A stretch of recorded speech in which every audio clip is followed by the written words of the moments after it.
Hey everybody, welcome back to the Dungeon Dive. Alright, tonight I am here with my review for Cthulhu, Death May Die. So on the spectrum of games based off of the Cthulhu mythos, at one end of the spectrum you have the Call of Cthulhu role-playing game, which tries to maintain the sanctity of the original mythos stories. It's all about going insane, and you do not want to encounter these elder beings and their minions. You want to avoid them. You want to avoid the eldritch knowledge. It's very hard to survive. And then on the complete opposite end of the spectrum, you have Cthulhu, Death May Die. This is basically the Wild Bunch versus the Elder Gods. You have a group of badass, burly brawlers just kicking down the doors of these cultist hangouts, shotgun shunning cultists in the head, and you kind of want them to finish their ritual, but you want to disrupt it just early enough to where maybe the Elder One manifests itself in a weaker form so that you can kick its ass back to the hell from whence it came. And if that sounds awesome to you, then this is a game that you should own. If that sounds sacrilegious to you, like it is just destroying the whole idea of the Cthulhu mythos and how humans cannot fight these ancient gods and their minions without dying horribly, well then, maybe you should avoid this game. So what kind of game is this? This is basically a dungeon crawl from Cool Mini or Not. And I did not kickstart this. I bought this at retail, and I ended up buying the base game, the Season 2 expansion, and one of the Elder God expansions for Yog-Sothoth, the Elder Ones. With this set, which I think was around $150, I feel like I have a super complete experience that I really don't need another thing for this game, and I will be happy for a very long time. There is a lot in these 3 boxes. So one of the things that I really like, and I talk about on this channel a lot, is the overall presentation of a game. How a game is presented, because I think that goes a long way to showing just the thoughtfulness that a designer, that a publisher, that a company can put into a game, and how that can translate into a better experience for the game player. And I think Cthulhu, Death May Die excels at that at a scale that I have rarely seen in a game. And the entire experience is it's an absolute joy. This game is incredible. These are the tiles that you get placed on top here. So I'm just going to kind of unpack this box and just kind of show you just how the experience is just getting the game to the table. So the first thing you do is you have your investigators, and these are the burly bunch of brawlers that I mentioned. A number of different ones. I believe there are 10 here in the base game. And this one, Fatima, I love her little flavor quote. Admittedly, Old One names are easier to read than say. I love that. But each of your investigators will have 3 skills that they can level up to different powers. And the first skill on each investigator is unique to that investigator. And the other 2 skills are pulled from a pool of skills that they share. And there are many different ones, and they're the kind of skills that once you start getting them powered up, you start thinking, well, man, this is overpowered. How this must be like the best investigator. And then you play another investigator and wow, this skill is overpowered. This must be the best investigator. And they're all kind of like that. They're all great in their own way, and they all excel at different things. So the investigators, you have a stamina bar. I believe that's called a stress level. And you have health. If your health reaches the end of the track, you are dead. Your skill here, your stress here, you can use one of these. You can move your marker up to do a reroll on a dice. So there are quite a few ways to mitigate luck in this game. And then you have a sanity track. And as you move up the sanity track, every time you hit one of these red nodes, you can power up one of your skills. And every time you hit one of these red nodes that has a green symbol here, you get to add a dice to your dice pool. So yeah, the characters, Fatima, you have Morgan, you have the kid from Firestarter. It looks like there are 2 fire starting characters in the game. For some reason, Rasputin is also a fire starter. That's kind of cool. You have a guy named Ian and Ahmed, Elizabeth, Adam, Lizzie Borden, and Sister Beth. Lizzie Borden and Sister Beth, these are the 2 characters I played at my adventure last night, and I had a ton of fun. So then you get to your rulebook. I have to say, very well done rulebook. It is concise. It gets me excited to play the game. It addresses all of the components in a way that makes sense and tells you how to use them in the game. Simon, they make good rule books. I've never really been disappointed with anything they've done. I've always really enjoyed like the Zombicide rule books and all of that. They're nice. They have good art, good table layout. They're well written, and they get the job done. So no complaints on that front. And then you have this big board here that you're going to be. This is kind of like your enemy board. This is where you're going to be placing your Elder One, and it's going to be going up this track. And as it moves up this track, when it gets to the end here, you're going to lose. And then you're going to have your different episodes. And we'll go over this in just a bit. But this is where I want to really focus a lot of positive attention in how the game is presented in the box. It is just a joy to behold and to remove the components and to play the game, because everything, it's so elegantly done. A lot like how Aftermath handled its saving system and how the campaign progresses. You have all the little tuck boxes, so you don't have to do a lot of bookkeeping. While this is not a campaign game, the way you set up each scenario is a lot of fun. It's a ton of variety, and it's super simple and elegant. So you have this stack here of trays, and this includes your investigators.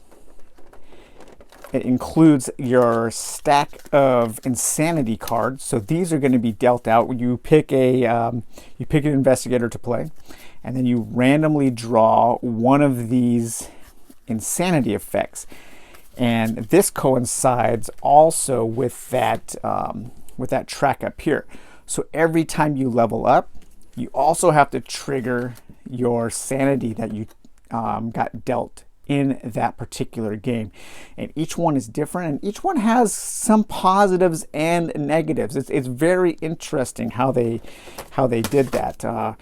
You've got stuff like obsessive disorder, codependency, masochism, fear of crowds. So there's quite a bit of variety. And so, it does kind of tap into that mythos, that Cthulhu-like idea of the more knowledge you gain, the more insane you become, and you get stronger, but there's it's a double-edged sword getting more powerful in these games, in this universe. But then within this tray here, you also have room for a lot of the tokens here, your health tokens. Sometimes you might gain an extra skill, and so you have these little little cardboard tokens that detail the extra skills that you can add to your card. But you have all of your minis here for your investigators. And then below that, you have room for some of the little plastic components like your dice, some more cardboard, some fire, and then these things, these little tentacles.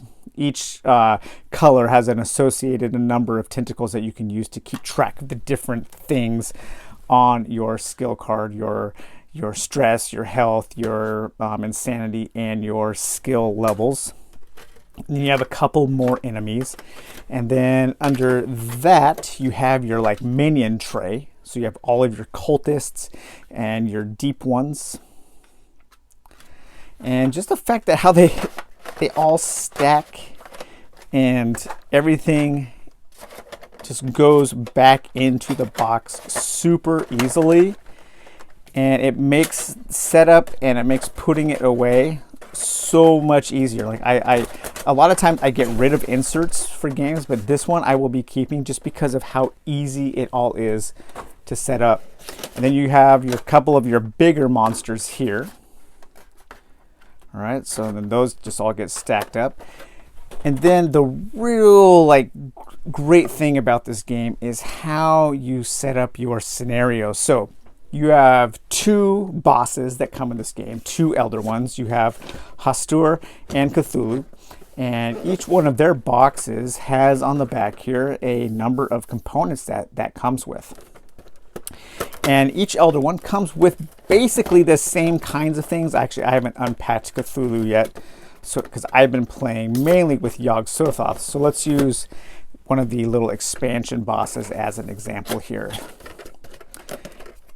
So you open up your boss, and what you're going to get is you're going to get a number of large cards, and these cards detail. First, they detail what the minions do for the boss. And so in this case, you're going to have some minions are going to be out here, and you're going to have like cultists and then Wilbert Watley. And then you're going to get a number of cards here that detail the different stages of the Elder One. When you start the game, they're going to be at stage 1. Then when they manifest onto the board, you're going to come out on stage 2. When you kill stage 2, you're going to go on to stage 3, and then the final stage. So you have to kill all 3 stages to win the game. And that can be quite difficult. I've played the game 3 times and I've lost all 3 times. And each stage has some different powers and a different thing that happens when that stage is revealed. And it gets pretty ridiculously tough.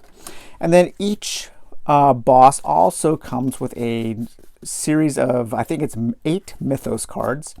And these are shuffled in with the 8 Mythos cards that come in with the episodes. And I'll talk about those in a bit. And so these kind of add some personal flavor that's associated with the Elder One into each scenario. And then, of course, you will get any cardboard tokens associated with that Elder One and any minis associated with that Elder One. And so the first thing you're going to do is you're going to pick a boss to fight, and then you're going to pick a scenario, and then you're going to combine the two for a unique experience every time. And the scenarios are broken up into seasons. So basically we have 2 seasons now, and each season has 6 episodes. And the back of each episode is going to tell you what it's kind of about. So this one I played last night, Eldritch Idols, Season 1, Episode 4. You don't have to play them in order. It's not a continuing story. Each one is it's just kind of like an X-Files. It's a Monster of the Week type story.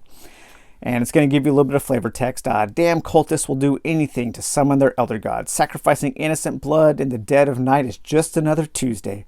But our job is too crazy for the innocents. So we sometimes have to hide in their shadows to save them. And so then it tells you everything you're going to get, so you can easily put everything back in. And you're going to get, first, you're going to take a look at this scenario card, which is going to give you your goal for that mission and a couple extra actions that you can take on your turn that are unique to that mission.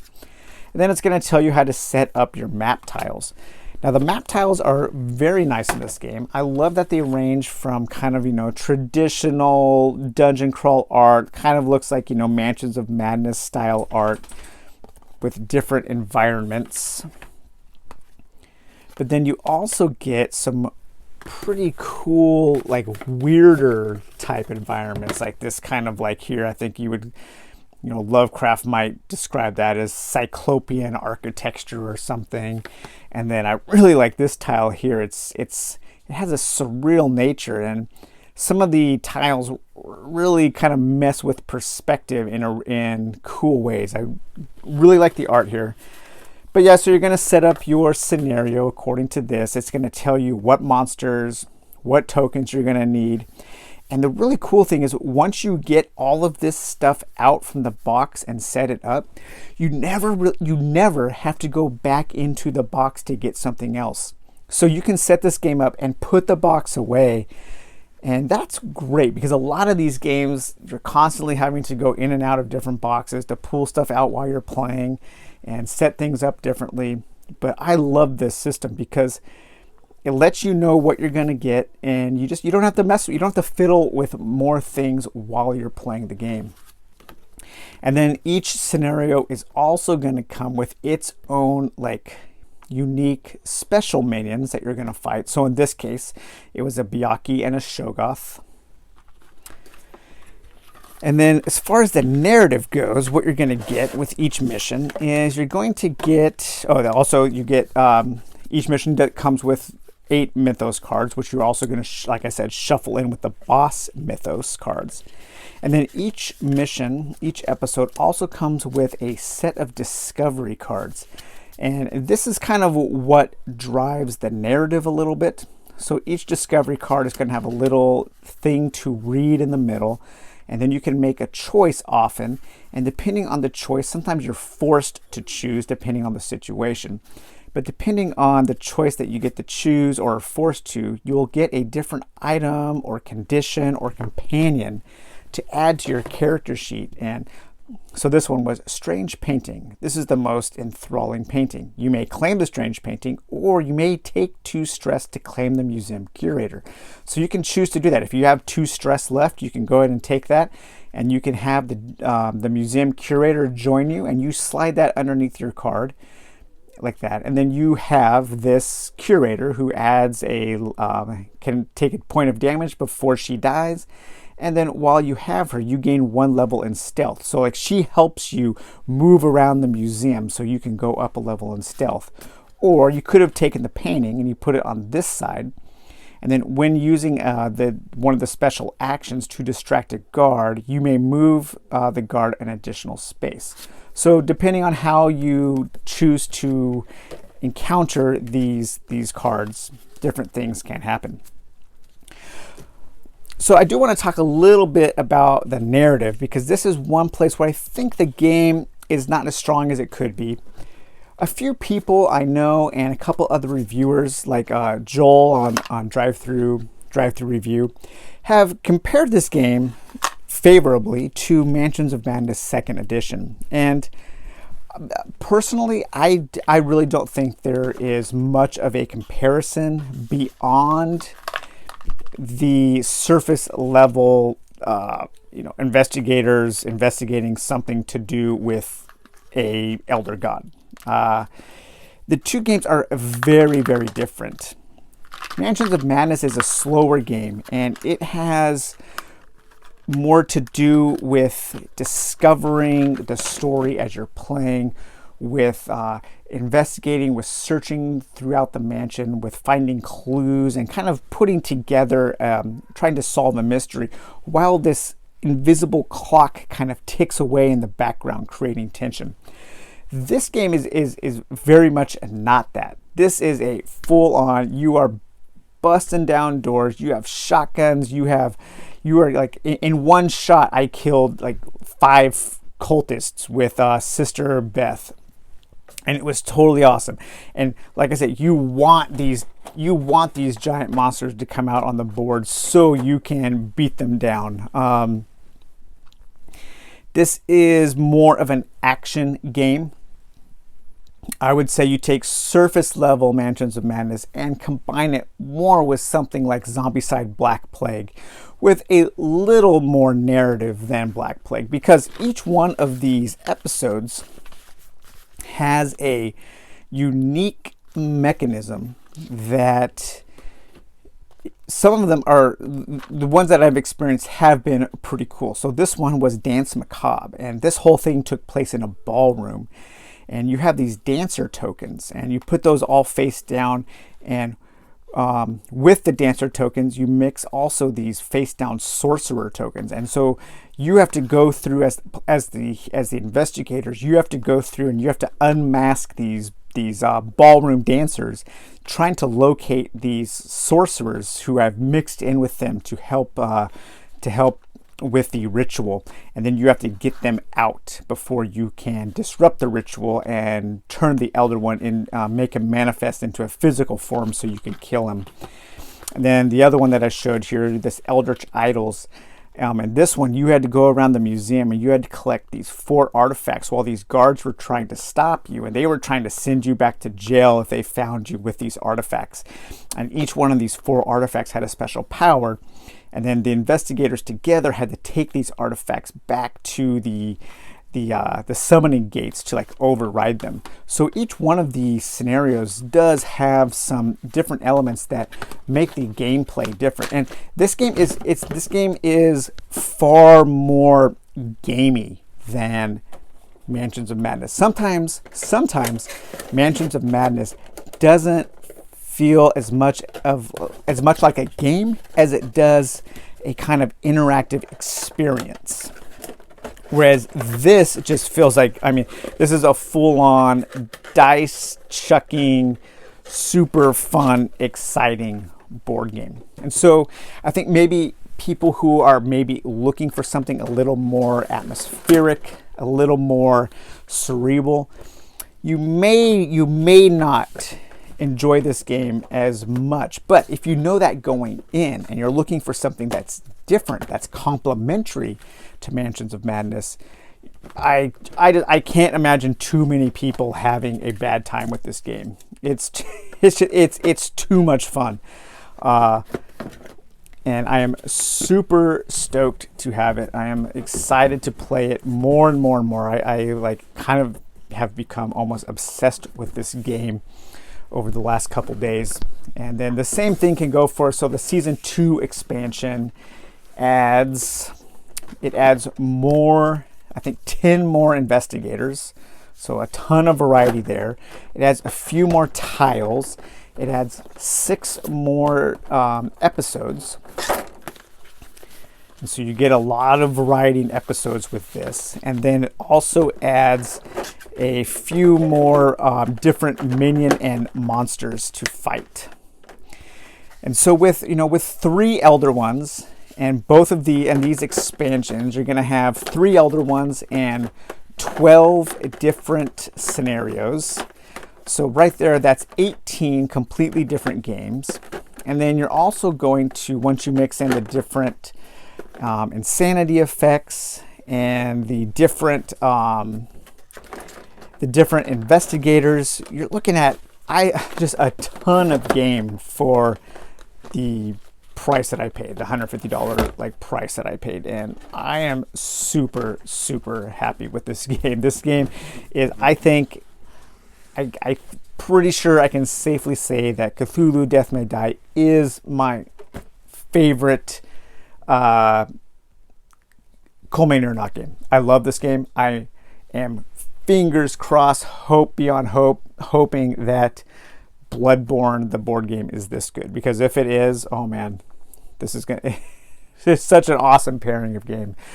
So yeah, so that was my review for Cthulhu Death May Die. Again, if you know what you're getting into, this is an action game. This is the Expendables, the Dirty Dozen meets Cthulhu. And you know that going in, you're going to have a great time. If you're expecting more of a true to the mythos style story investigative experience, you may be somewhat disappointed. So I just wanted to make sure that was clear, because there have been quite a few comparisons to Mansions of Madness, and I think there's enough of a distinction between the two to make it. So, all right, well, that's it. I hope you guys enjoyed this, and we will talk to you later. Bye-bye.